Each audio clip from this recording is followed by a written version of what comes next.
Oke, kita langsung aja ya. Tanggal 2 Februari 2026. Apa yang lagi terjadi di market kita ini, jujur aja, udah bukan sekedar koreksi biasa. Ini adalah badai yang butuh panduan jelas. Jadi, dalam beberapa menit ke depan, kita bakal bedah semuanya supaya kita bisa lewatin ini bareng-bareng. Kalau teman-teman sekarang lagi cemas, wajar banget kok, Anda nggak sendirian. Kutipan ini benar-benar nangkep apa yang dirasain banyak orang sekarang, rasanya kayak dibantai. Nah, tugas kita di sini adalah untuk ngerti apa yang sebenarnya terjadi, dan yang paling penting, apa yang bisa kita lakuin. Pasti ini kan pertanyaan yang ada di kepala kita semua. Tenang, kita akan cari jawabannya. Bukan pakai tebak-tebakan, bukan pakai nakut-nakutin, tapi dengan ngeliat data yang objektif dan sinyal-sinyal yang jelas di pasar. Jadi, ini dia nih peta perjalanan kita. Pertama, kita coba pahami dulu kepanikan yang terjadi. Terus, kita bedah kenapa ini bisa kejadian. Ketiga, kita cari petunjuk dari sinyal teknikal.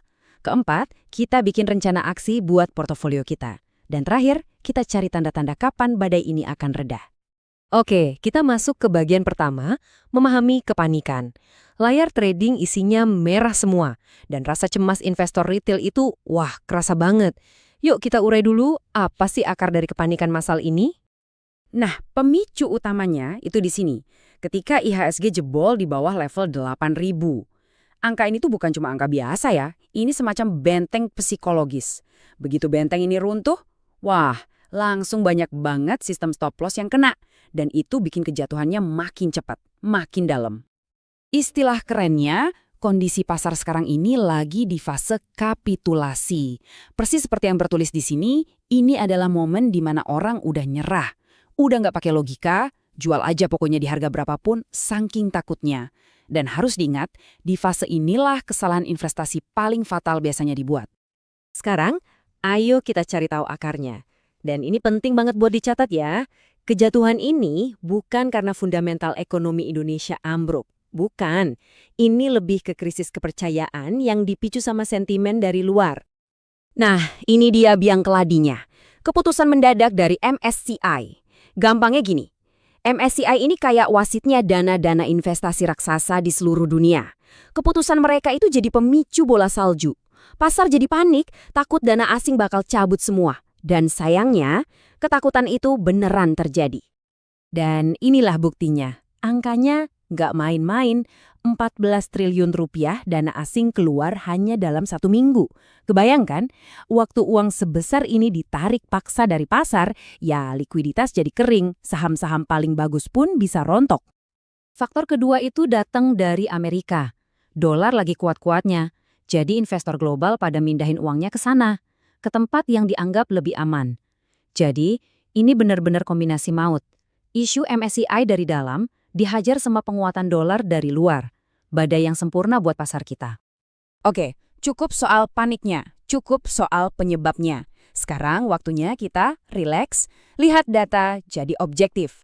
Yuk kita lihat grafik sama-sama, kita coba cari di mana sih kira-kira dasar dari kejatuhan IHSG ini. Jadi, angka yang harus kita plototin sekarang ini, ya ini, 7.850. Kenapa penting banget? Karena level ini adalah garis MA 200 harian yang dari dulu dianggap sebagai garis pemisah antara pasar bullish jangka panjang dan pasar bearish. Ini adalah pertahanan terakhir, wajib kita pantau ketat minggu ini. Slide ini ngerangkum kondisi teknikal kita sekarang.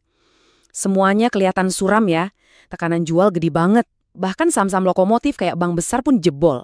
Tapi, coba lihat poin keempat. Indikator RSI udah oversold banget.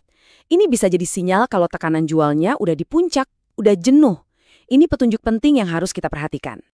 Oke, sekarang kita masuk ke bagian paling penting, paling dagingnya. Apa yang harus kita lakukan sama portofolio kita sekarang? Lupakan emosi, kita susun rencana yang logis dan bisa dijalankan. Langkah pertama, dan ini harus jujur ya sama diri sendiri, kita bedah isi portofolio kita. Pisahin jadi 2 tumpukan ini, berlian kotor sama sampah busuk. Kenapa? Karena perlakuan untuk keduanya bakal beda banget, beda 180 derajat. Buat saham-saham bagus Anda, yang fundamentalnya kuat, kuncinya cuma satu. Sabar. Ini bukan waktunya jual rugi karena panik. Justru ini waktunya siapin amunisi. Tapi ingat, jangan coba-coba nangkep pisau jatuh. Tunggu dulu sampai pasar kelihatan tenang, baru mulai beli lagi sedikit-sedikit, secara bertahap. Nah, buat tumpukan yang ini, gak ada tawar-menawar. Strateginya tegas, amputasi. Lupakan harapan harganya bakal balik, sekarang fokusnya adalah selamatkan modal yang tersisa. Manfaatin setiap ada kenaikan kecil untuk keluar. Terus, sisa modalnya pindahin buat beli berlian yang lagi diskon gede. Ini namanya strategi switching, cara cerdas buat upgrade kualitas portofolio di tengah krisis. Dan ini peringatan super serius. Kalau Anda pakai fasilitas margin atau utang, prioritas nomor 1 Anda sekarang adalah kurangi posisi utang itu. Segera. Jangan pernah berharap pasar bakal balik arah tepat sebelum Anda kena margin call. Harapan bukan strategi. Di pasar kayak gini, utang itu ibarat bensin di tengah kebakaran. Oke, kita udah ngelewatin bagian yang paling kelam. Sekarang kita mulai cari cahaya di ujung terowongan. Karena yang namanya krisis pasti ada akhirnya. Bagian terakhir ini bakal ngasih kita checklist tanda-tanda apa aja yang perlu kita cari sebagai sinyal pasar mulai pulih. Ini dia 5 sinyal utamanya. Bisa di-screenshot kalau perlu. Gak perlu nunggu kelimanya muncul semua, tapi perhatiin baik-baik. Yang paling penting dari semuanya, itu poin pertama, arus dana asing. Kalau asing udah mulai borong saham lagi secara konsisten, apalagi di saham bank besar, itu sinyal yang sangat kuat kalau tren turunnya mungkin udah selesai. Kalau dari sejarahnya, polanya tuh udah kebaca banget di pasar kita. Sektor perbankan itu hampir selalu jadi lokomotif yang narik IHSG keluar dari lumpur. Jadi, kalau Anda mau manfaatin rebound paling awal, fokuskan radar Anda ke saham-saham perbankan besar.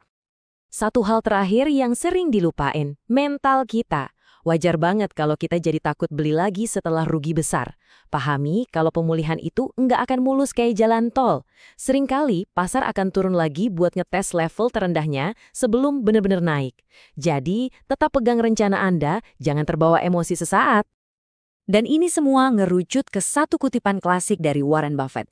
Krisis kayak gini, intinya cuma satu, ujian kesabaran. Mereka yang panik, yang nggak sabaran, pada akhirnya cuma akan ngasih uang mereka ke investor yang tetap tenang, rasional, dan punya rencana jangka panjang.